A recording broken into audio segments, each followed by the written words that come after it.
After buying Christmas presents for all my friends and family, you know what I'm lacking? Money. It's funny that every time supposedly free games, I look at them and I'm thinking, hey, this is going to cost me so much money to play. The latest free-to-play game I picked up is Gundam Evolution, where the Blue Capital game is time-gated, competitive units are locked, and the store is permanently 50% off.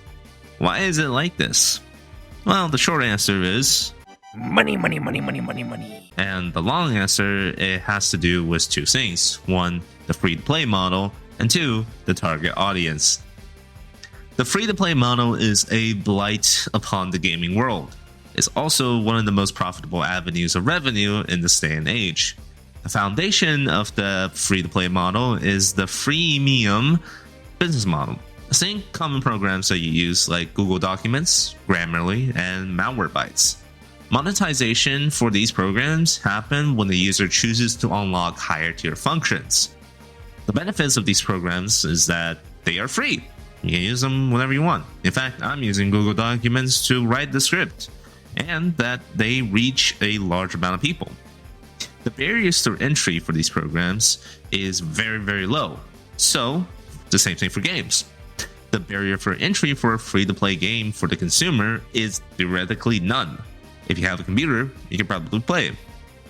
To incentivize purchasing premium content, publishers are exploiting the gamer's mindset in a couple of ways.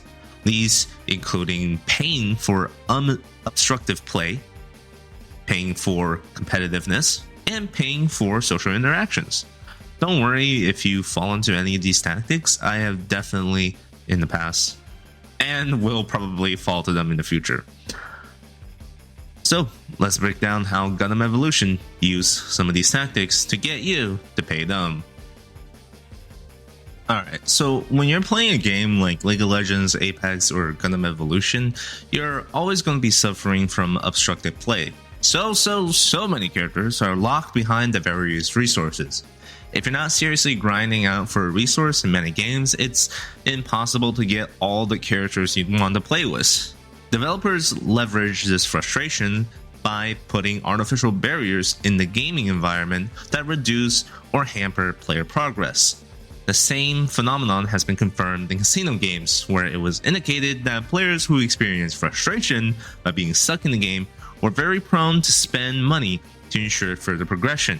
This is why challenges for fucking XP is a goddamn thing, and I hate it. Gundam Evolution currently has 6 unlockable mobile suits. The challenge system, while favoring free-to-play mobile suits, does have premium suits in the rotation. I played for the DX unit pack early. Why? Because I wanted to play it without thinking of grinding all the time. I wanted unobstructed play, but also to unlock the suits fast in order to become competitive with them. The timed capital gain of 2,000 blue capital per season seriously targets the impatient factor of gamers. A quote from the developer interview: "The competitive community is very interested in getting their hands on the premium mobile suits. Are there any plans to make it easier to get capital points so that they can unlock these premium mobile suits sooner?" まず現状でもビギナーチャレンジを全てクリアすると 2000CP 手に入るので、追加ユニット1体分がアンロックできます。その他にもですね、プレミアムパスは有償なんですけど、こちらレベル59までレベルを上げてくれれば、991C が手に入りますので、こちらでも1体分、アンロックできる。それ以外でも、その他の、CP が手に入るようなところはこれからも検討していければと思っています。They know. They absolutely know that the lack of capital gain means players will only really be able to unlock one mobile suit a season, plus whatever that you get from the beginner challenges. A true free-to-play player in Gundam Evolution will never have all the mobile suits unlocked. No matter how much time they sink into the game, the capital gain is season-gated instead of grinded for. This is a serious problem for pure free-to-play gamers. And also, it's really fucking annoying and turns people off. Competition is a big part of Gundam Evolution. To compete at a tournament level or just in the high ranks, you'll need essential suits like the Unicorn or Exia. there is a real competitive incentive to buy and unlock more mobile suits to expand your team's composition.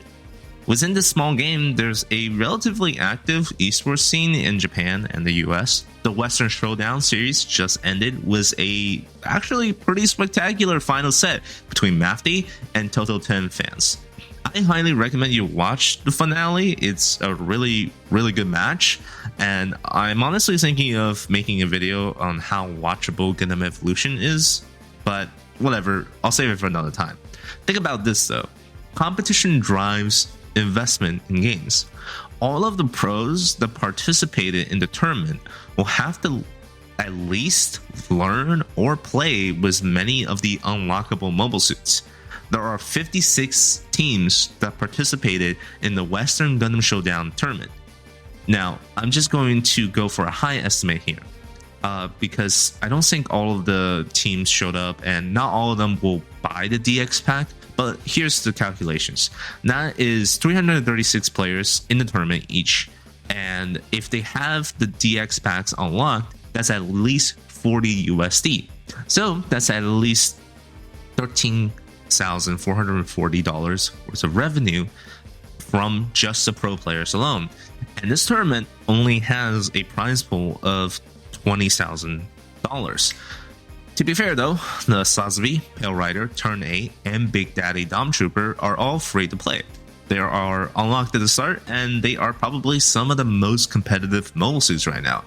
So I wouldn't say Gundam Evolution is paid to win, but if you want to play at a decently competitive level, you definitely require an investment to compete. You need to be able to be flexible and switch to some of the quote-unquote pay to unlock units, right? This is a serious problem for competition, but also it is what drives people to really invest in the game. The developers know, and that's why they have the system in place. Have you guys ever seen the Char Zakutu skin? Have you guys ever seen the Gundam G3 skin? I've talked to some people that have both of these skins unlocked, and I've also seen people who have them around.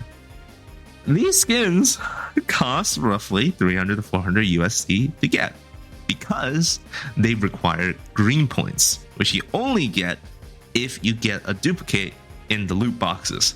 Yeah, 300 to 400 USD. I've seen it a couple around, and all I can think about is that they are virtual bling. Virtual bling to show oneself off is technically a form of social interaction. This phenomenon is called social shopping. When the gamer is in contact with other gamers, virtual items become a means of expressing oneself or showing off. From a psychological perspective, buying virtual goods satisfies oneself, but also feeds the social motivation to impress others, especially your personal friends. I too want to get the Gravity Chaos skin to impress my friends. I couldn't get it though, so I'm not going to spend any more money on that. But this is the thing. Skins are highly profitable and highly marketable. And that is why a lot of free-to-play games have these systems in place where you have to basically get skins if you want your characters to look good at all. I remember in League of Legends, Udyr looks like a fucking piece of shit until you spend $25 to get the Spear Guard Udyr skin.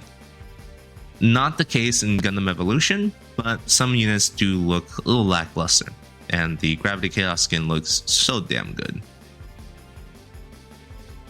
With all of this in mind, we know that Gundam Evolution builds upon existing Gundam fan bases while also trying to reach new fan base in the form of the FPS genre. Let's be real with ourselves here for a second, okay? Gundam fans spend a lot of money on plastic crack. Okay, we spend a lot of money. The average Gundam fan is also a little bit older in age with disposable income. A HG or high grade Gundam kit costs around $20. I think right now I'm looking at the high grade Bob's Delanza, and that costs around $22. Master grade kits cost in the hundreds of dollars. And Gundam fans do buy these kits. They are notorious of having stacks of model kits that are sitting around just unbuilt. I am one of those people.